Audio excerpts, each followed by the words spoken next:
wanted to touch on today, that one, Rodrygo supposedly, this is coming out of Spain, refused to play in El Clasico. I haven't read too much into that, as in, I don't know, I didn't read the article, but I saw the headlines and it going through Twitter.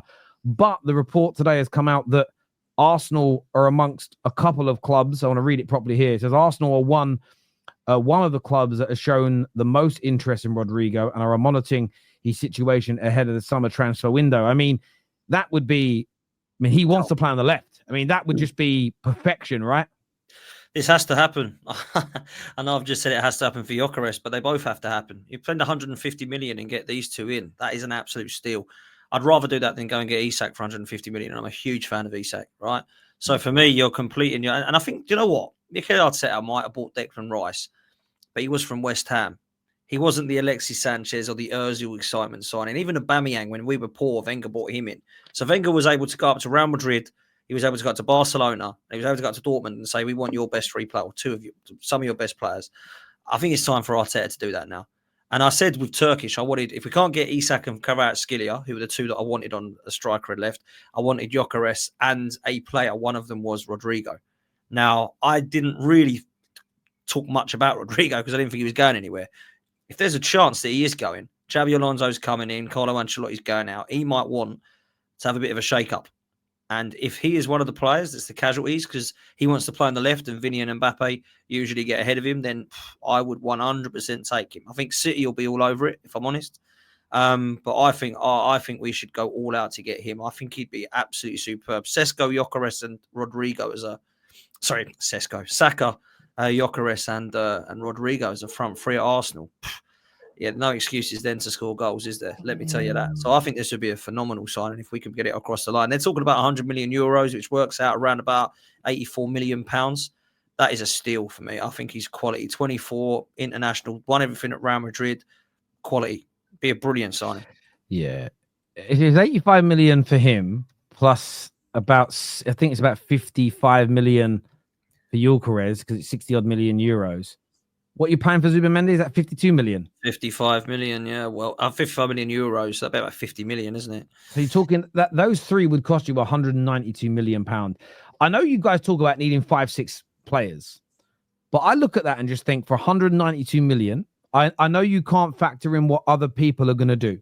You can't factor in, Liverpool might sign Isak. City are going to do a madness. But those three signings, Zubimendi, Rodrygo, Gyökeres, if they come in and deliver to their optimum best, that you are in that title race and you can win the Champions League.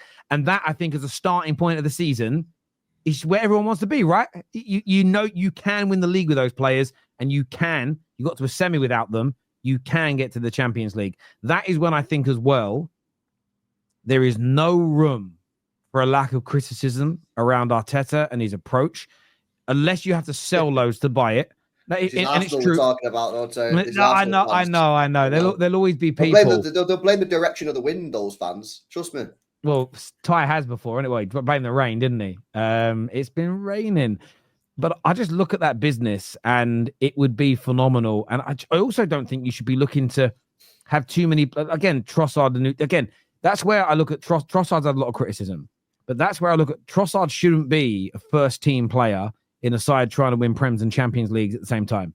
He should be a supplementary part of the attack with the Sakas, the Isaks, the Rodrigos, the main guys, with your Martinellis and your Trossards and your Kai Havertz behind them. If that's your front six, if that makes sense, in terms of the players that come in and play, that's a front six that is, but it's on par with every other squad in Europe. In terms of the overall depth and the peak quality, it's there. And that's what Arsenal now need to look to do. And you're in that privileged position. You're now announced today as the most profitable team in Premier League football history. You've got money coming out of Euros. Do we get a trophy for that? Or?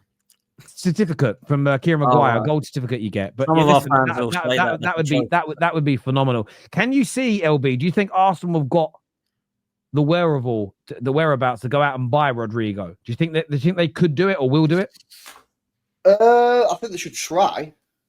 I think, there's no shame of trying to get a player and getting rejected. Like, I've been having this conversation with my fan base about Verts. It's like, if you want top players, like I'm talking top level elite players, you're going to have to convince them to join your club.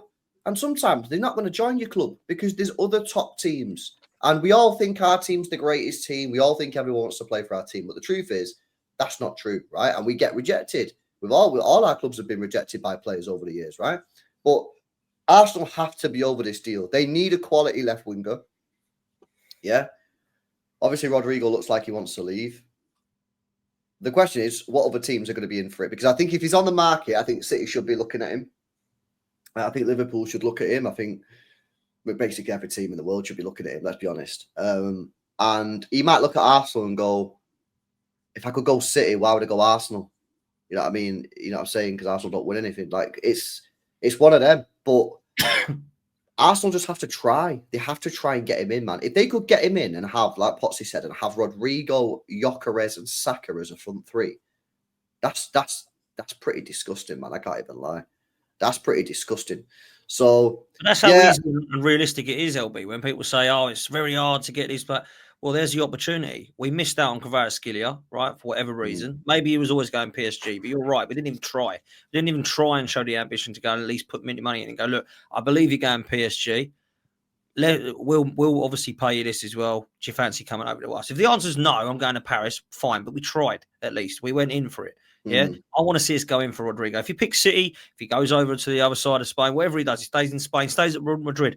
We should try to do this, mate, because that would be an unbelievable front three for the next few years. We're absolutely on fire. And there is no excuses about Arsenal not being able to score goals. Nobody starts talking about Arsenal's front men not being good enough. Mikel Arteta's got nowhere to hide, time to deliver. And to be honest, that team is good enough to win a trophy. Whether it's a Champions League, Premier League, or one of the domestics, it's winning a trophy. So that's what we got to do, man, this summer. That's what Berta's got to do. And I'm not putting all the pressure on Berta, but that's what we brought him in for. So we've got to have some pressure on it. So for me, have that sort of summer. Well, that's his job. That's where the pressure isn't on Arteta, because his job isn't to sign players. That's right. That's not the modern day manager's job. Like Pep, you hear those old fashioned stories, and I'm sure your club has them as well, respectively. But Fergie would drive to the house of academy players that he wanted to sign, and drive to the house of football players he wanted to sign, or fly to other countries to meet them. I remember him doing that when we were trying to get David De Gea. That just doesn't happen anymore. I mean, I don't remember reading a story where it's like Pep was at the front door of a young kid in Newcastle convincing him to join the club. I haven't read that. And that's not because Pep's a bad manager. Managers just don't do that anymore. And I think that's where all of us need to not go, oh, my manager's got to go and get some players signed. It's not his job. That's where the Bertas of this world, the Wilcotts and Baradas, who's the new guy at City? I forget his name from City. Viana. Yeah. I didn't realize this, that him and Ruben Amorim are like lifelong best mates as well, which is a nice little contrast. But that's their job. And if you don't sign the right players, that's on them. And I think modern day football, we're still in that old fashioned mentality of my manager made bad signings. Now, you do get some examples like Man United. We've given too much power to our managers in the last fucking 12 years. That's why we're fucked. Like, I wouldn't want... someone actually put in a comment here earlier. Where has it gone? It's so interesting. It said, I don't know where it is. It wasn't a super chat. That's why I didn't star it. I'm so sorry. I know here it is. It says, panel, why on earth did Arteta want Cisco over Gyökeres? No, I don't get that one either. I've got to be honest. I think Gyökeres, as LB has pointed out, he's been absolutely banned. Look, Sesko might be good in a few years' time, but he's more of a project striker. I think Gyökeres is doing it now. I'm not saying Sesko isn't doing it now, because I think he's got 17 or 18 goals this season. But when I look at it, I think Gyökeres is absolutely leaving him dead in the water. So that's the one they should have. And I think that's why it's good that Bert has come in and said, no, look, Sesko might be ready in a few years, but he ain't ready now. This is the guy we want. So hopefully that is the case. I agree. Why is no one speaking about, how do you pronounce the guy's name? Is it Sloth? Yeah, he's Atletico. Is he Atletico Madrid striker? Yeah, he's doing well, isn't he? Did he score a 5-minute hat trick the other day? Against Zubimendi, yeah, because I saw Hamza. Oh, yeah, it was against Zubimendi, no? Against Sociedad, you mean? Not Zubimendi. I love that. No, it was against Zubimendi. It was against just Zubimendi. That was all it was. It's funny that now Man City and Liverpool fans are like, "Oh, that's Zubimendi's crap," but the other year they were twerking for him. It's like, you know, now the he's game's crap. the game, Potsy. You know what it's like. Yeah, man, but come on. Liverpool To be honest fans are with you, I very was one who angry. wasn't twerking for him because I don't actually know how good he is. I still don't watch enough of Sociedad, but I hear good things. So Tempo here says Cisco crazy talented, so convinced someone needs to take a punt on the kid. 6'6", technical and superb ball striker, rare profile.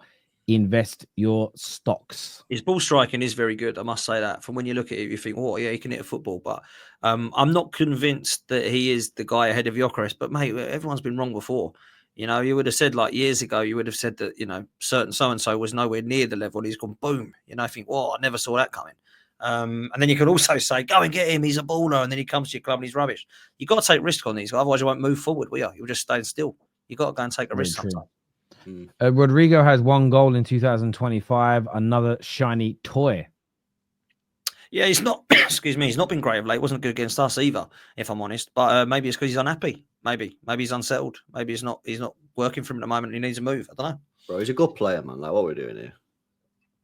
He certainly is. Let's not pretend like Real Madrid haven't had problems with balance all year. He's being played out of his preferred position. He's very, very talented indeed. Do you guys think it's too big a step for Alonso going to Real Madrid?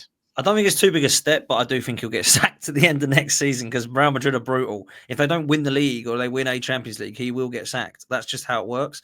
So I think it's harsh to say he's not ready because I think he's done brilliantly at Bayer Leverkusen, but I don't hold much hope for him, if I'm honest. I know what you think, LB, but sorry to say, I have no idea. I have no idea if it's going to work or not. I don't know. Could work, might not work. Yeah, I look at it a little bit like it's either going to be out of this world. He's going to make them balanced. They're going to tick. They're going to, because there's no real structure to that side. And I know that we're all a bit bored of teams being robots, but there's got to be an element of structure, to a baseline to start from. It's either going to go really well, but if some of those players at Madrid go, "I ain't fucking tracking back here. I'm not running that. I'm not doing that dog work." If that's the attitude of anybody there, he's fucked. It just won't work. It just won't work. It's as simple as that.